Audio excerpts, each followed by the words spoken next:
Pengampunan dan tuntunan Allah. Shalom saudara-saudara yang dikasihi oleh Tuhan. Sudahkah saudara menikmati janji Tuhan yang dituliskan begini? Berbahagialah orang yang diampuni pelanggarannya, yang dosanya ditutupi. Saya berdoa semoga saudara sudah menikmatinya, sudah mengalaminya. Untuk dapat memahaminya, saudara-saudara perlu mengetahui hal ini. Ada dua macam respon tubuh manusia terhadap penyakit. Respon pertama, ia merasakan tanda-tanda atau gejalanya sehingga tubuhnya terasa tidak enak, tidak sehat.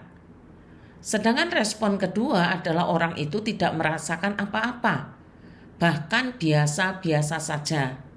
Contohnya tekanan darah rendah atau tekanan darah tinggi. Bagi sebagian orang, ia akan merasa pusing, kadang mual, atau secara emosi tidak stabil. Hal itu disebabkan tekanan darahnya tidak normal. Sementara ada orang yang tekanannya sangat tinggi di luar batas kewajaran. Dia tenang-tenang saja, sebab tidak merasakan tanda atau gejala seperti yang lainnya. Dan kita tahu, orang yang tidak merasakan apa-apa sehubungan dengan tekanan yang sangat tinggi, sebenarnya ia dalam mode yang sangat berbahaya. Demikian juga dengan yang namanya dosa.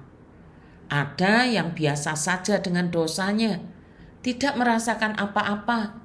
Sementara ada orang yang ketika berdosa, ia kehilangan sukacita, kehilangan damai sejahtera, diserbu ketakutan, dan bermacam-macam keadaan yang sangat tidak menenangkan. Saudara-saudara, Mazmur 32 ini menunjukkan kepada kita bahwa dosa merampas sukacita kita. Ketika kita membiarkan diri kita dikuasai oleh dosa, maka dosa itu akan memikat dan menghisap sukacita kita sebagai anak-anak Tuhan. Berapa banyak kasus di sekitar kita yang menunjukkan bagaimana dosa merusakkan keluarga. Ada perselingkuhan, kecanduan, dan kekerasan terjadi di mana-mana. Semua hal ini berakar pada dosa yang merampas sukacita dan menghancurkan hidup kita. Mazmur 32 menyebutkan bahwa ada yang namanya pelanggaran, ada yang disebut dengan dosa, dan ada yang dinamakan dengan kesalahan. Apa artinya? Apa bedanya?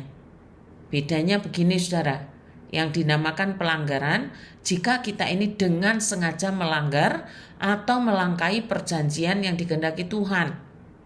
Dalam perjanjian kita dituntut untuk setia, hidup dalam hukum Kristus, dan hidup kudus. Sudahkah kita ini setia pada perjanjiannya? Yang dinamakan dosa adalah meleset dari target yang ditetapkan dan secara sengaja tidak melakukan firman-Nya. Yang dinamakan kesalahan adalah segala bentuk tipu daya, kejahatan, dan tipuan yang kita perbuat kepada sesama kita manusia. Baik pelanggaran dosa atau kesalahan mempunyai pengertian memberontak kepada Allah yang Maha Kuasa. Jika demikian, adakah kabar baik buat kita? Ataukah kita binasa dalam pelanggaran dosa dan kesalahan itu? Jawabannya tidak, saudara. Mazmur 32 memulai dengan menyatakan berkat luar biasa bagi mereka yang diampuni dosanya, yang kesalahannya ditutupi. Dia menggambarkan sukacita dan kelegaan yang datang dari pengampunan dosa, seperti beban berat yang terangkat dari pundak. Pemazmur mengakui bahwa dia telah menyembunyikan dosanya. Tetapi ketika dia akhirnya mengakui kepada Tuhan, dia mengalami pengampunan dan penyembuhan. Pemazmur mendorong kita untuk datang kepada Tuhan dengan hati yang hancur dan menyesal, serta percaya bahwa Dia akan mengampuni kita dan memulihkan kita. Dosa yang disembunyikan itu seperti menyimpan sampah dalam diri kita. Sebaik apa dan serapi apa kita menyembunyikannya, sampah itu lambat laun akan tercium baunya. Sampah itu akan membusuk dan merusakkan diri kita, bahkan berdampak bagi sekeliling kita. Akuilah dosa kita. Jangan kita menyimpan dan menyembunyikan dosa. Mintalah ampun di hadapan Tuhan dan mohonlah agar Ia memulihkan kita. Yakobus 5 ayat 16 berkata, karena itu hendaklah kamu saling mengaku dosamu dan saling mendoakan supaya kamu sembuh. Hal ini menunjukkan bahwa dosa itu harus dibawa kepada terang agar kita dipulihkan dan disembuhkan oleh Tuhan. Janganlah ragu mengakui dosa kita dan bertobat, agar sama seperti pemazmur kita akan memperoleh kelegaan dan sukacita di dalam pengampunan dan kasih karunia Tuhan. Biarlah seruan pemazmur dalam ayat 11 menjadi seruan kita, karena kita mau datang dengan penuh pertobatan dan kehancuran hati di hadapan Tuhan. Bersukacitalah dalam Tuhan dan bersorak-soraklah hai orang-orang benar.